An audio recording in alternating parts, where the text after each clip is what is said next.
हरे कृष्ण। आज हम देखेंगे माया का बिजनेस और कृष्ण का बिजनेस। सो हम लोग इस जगत में रह रहे हैं, तो आपको शायद पता होगा कि हम माया में जी रहे हैं। माया मतलब क्या है? वो भगवान की ही एक शक्ति है। और वो परमानेंट नहीं होती। जो परमानेंट नहीं होती वो माया है, और जो परमानेंट मतलब सनातन है वो कृष्ण है।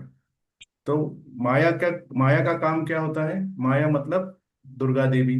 और वो उनका काम होता है कि हमें इस संसार में हमें जो अनुभव मिलते हैं उससे हमें सीख देना। ये माया का बिजनेस होता है। और कृष्णा उससे उससे हमें उससे ऊपर उठाते हैं।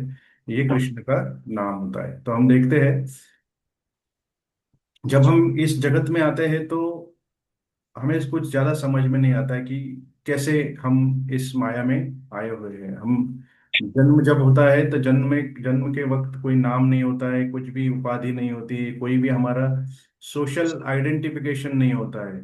पर जैसे जैसे दिन गुजरते जाते हैं, हम बड़े होते जाते हैं, तो हमें नाम मिल जाता है और हमारा एक आइडेंटिफिकेशन बन जाता है। तो हमें आगे जाके अलग अलग रोल मिलते हैं, जैसे पति पत्नी, चाचा चाची, मामा मामी। और हर एक चीज के अलग अलग लेबल होते हैं। जैसे कोई मैनेजर बन जाता है, कोई बिजनेसमैन बन जाता है, ऐसे बहुत सारी चीजें होती है। तो हम अलग अलग लाइफ स्टाइल जीते हैं, अलग अलग हेयर स्टाइल करते हैं। और ये सब चीजें होती है वो माया में, हम किसी को अट्रैक्ट करने के लिए होते हैं या अपने किसी को इम्प्रेस करने के लिए हम करते रहते हैं। और हर एक चीज में ऐसी चीज होती जाती है कि हम कृष्ण से दूर होते जाते हैं। माया के अंदर जितना ज्यादा जाएंगे उतना हम कृष्ण से दूर जाते रहते हैं। और माया और उनके एजेंट जो होते हैं, मतलब बाकी चीजें, जैसे माया का एक एजेंट कौन सा है जो हम डेली साथ में लेके उसको घूमते हैं? Mobile phone. तो वैसे ही ये हमें हमें उस इस जगत में बांध के रखते हैं। और इस तरह से हम अपनी जो रियल आइडेंटिटी है, हमारी रियल आइडेंटिटी मतलब क्या है? जो हम कृष्ण का दास, भगवान के दास के स्वरूप में हमारी रियल आइडेंटिटी है, वो हम भूलते जाते हैं। और ये पाइलिंग डेजिग्नेशंस मतलब जो ऊपर ऊपर हम बढ़ते जाते हैं, और जितना जितना जब तक रियलाइजेशन एक साक्षात्कार नहीं होता है कि हम क्या कर रहे हैं, तब तक हमें वो समझ में नहीं आता है कि हम कहाँ फंस रहे हैं। ठीक है। तो कृष्णा का बिजनेस उससे कंप्लीट उल्टा है। कृष्णा हमारे जीवन में हर स्वरूप में होते हैं। जैसे हमारे हृदय में परमात्मा के स्वरूप में होते हैं, और वो हमेशा देखते रहते हैं कि हम क्या कर रहे हैं। हम हमारे स्वरूप में वो भागवत के रूप में आते हैं, पुस्तक के रूप में आते हैं। और वो हमें दिशा देते रहते हैं कि हमें क्या करना चाहिए। हम धाम में जाते हैं, होली धाम मतलब वृंदावन धाम हो या मथुरा धाम हो, वहां पे जाते हैं तो वहां पे कृष्ण खुद उपस्थित होते हैं। हम प्रसाद लेते हैं, भगवान को अर्पण किया हुआ भोग लेते हैं, उसमें भी कृष्ण होते हैं। तो ये सब अलग अलग स्वरूप में हम भगवान का दर्शन कर सकते हैं और उनका अनुभव कर सकते हैं। बट ये सारी चीजें वेट करती रहती है। ये जैसे हम धाम में जाएंगे तब होगा, नदी में स्नान करेंगे तब हमारे पुण्य मिलेगा, ये सब वेट करती है। जब तक आप जाएंगे नहीं तब तक होगा नहीं। बट एक चीज होती है, जो भगवान के भक्त जो होते हैं, और भगवान अपने भक्तों के रूप में आते हैं, तो वो वेट नहीं करते, वो आपके पास आते रहते हैं और हमें एक दिशा देते रहते हैं। ठीक है। तो ये जो वैष्णव होते हैं, वैष्णव जन जो होते हैं, वो लोगों तक पहुंचते हैं। उनको भगवान के लीलाएं और नाम गुण रूप लीला इनके बारे में महत्व बताते हैं। और वो अ, उनको प्रचार करते हैं, उनको भगवान के पास लाने का कोशिश करते हैं। और ये जो डेजिग्नेशन हमारे जो पहले थे, जो अलग अलग डेजिग्नेशन हमारे उपाधियां थी, वो अलग अलग अचानक से निकल नहीं जाती। ठीक है। तो वो धीरे धीरे होती है। तो हमें वो एक तरह से गाइडेंस देते हैं, कैसे जीना चाहिए, कैसे रहना चाहिए। वो सब एक हमें वैष्णव से सीखने को मिलता है। और एक तरह से हम कृष्णा के और करीब जाते जाते रहते हैं। और ये जो होते हैं, ये हम एक सबसे इम्पोर्टेंट उनका वेपन होता है हरिनाम। और वो हरिनाम से बहुत सारी चीजें वो प्यूरिफाई होती रहती है। हमारा हृदय सबसे इम्पोर्टेंट जो प्योर होता रहता है, शुद्ध होता रहता है। तो सबसे ऊपर वाली चीज होती है एक तरह से गुरु से दीक्षा लेना। या गुरु से दीक्षा लेना तो वो बहुत दूर की बात है, बट हम किसी वैष्णव का संग भी करते हैं तो भी बहुत सारी चीजें हमारे जीवन में आती रहती है। दीक्षा को एक तरह से पुनर्जन्म ही कहा जाता है। तो हर चीज, और गुरु जो होते हैं हमारे आध्यात्मिक पिता ही माने जाते हैं। और गुरु और शास्त्र, इनका हम फॉलो करके, ये एक तरह से हमें एक, वो हमें दिखाते हैं कि हम कृष्ण के दास हैं। और दास भाव में ही हम सारी चीजें करते रहते हैं। हम हमें ये जो अपने डे टू डे चीजें भी है वो भगवान के संतुष्टि के लिए करनी है। मैं जॉब कर रहा हूँ तो वो भगवान के संतुष्टि के लिए करना है। मैं अपने फैमिली का ख्याल रखता हूँ क्योंकि हम सब मिलके भगवान की सेवा कर सकते हैं। ये जो हमारा एक स्वरूप बदलता है कि हम किस भावना से वो करते हैं, ये वैष्णव के आशीर्वाद से ही पॉसिबल है। और वो हमें एक दास का स्वरूप देते हैं। दास मतलब किसी का सेवक होता है।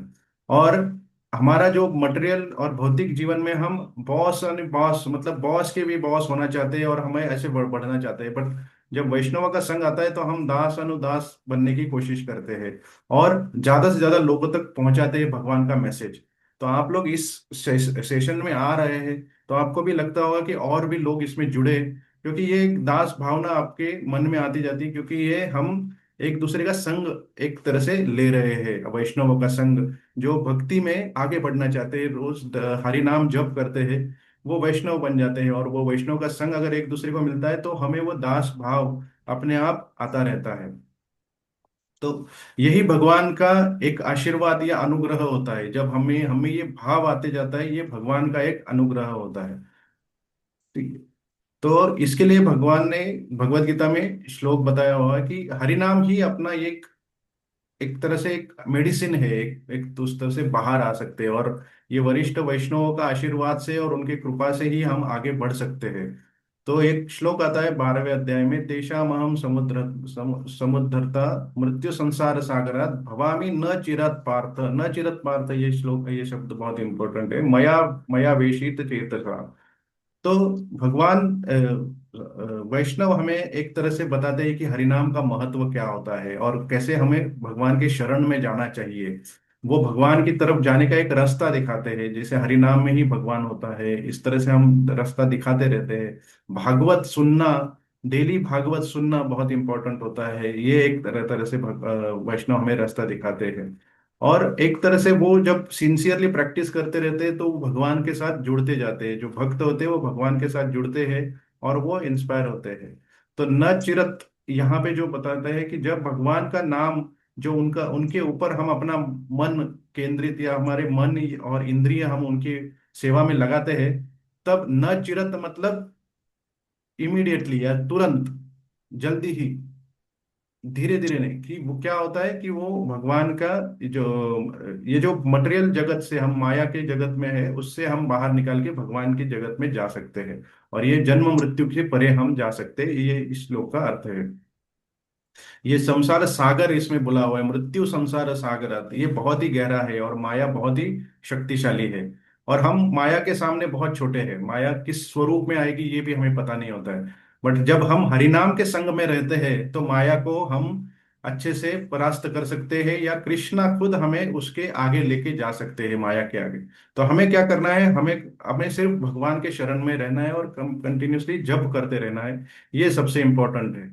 और हमारे अपने कर्म तो शुरू ही रहेंगे, बट ये कर्म शुरू करने से पहले हम अपना जब डेली करेंगे तो भगवान की जो कृपा दृष्टि होती है या अनुग्रह होता है वो हमें प्राप्त होता रहता है। तो आज का एक्रोनिम है नेम। नेम मतलब न्यू बर्थ। जब हम जब शुरू करते हैं तब हम अपना एक प्रयास एक शुरू कर रहे हैं भगवान की तरफ जाने का। तो एक तरह से ये एक नया जन्म होता है।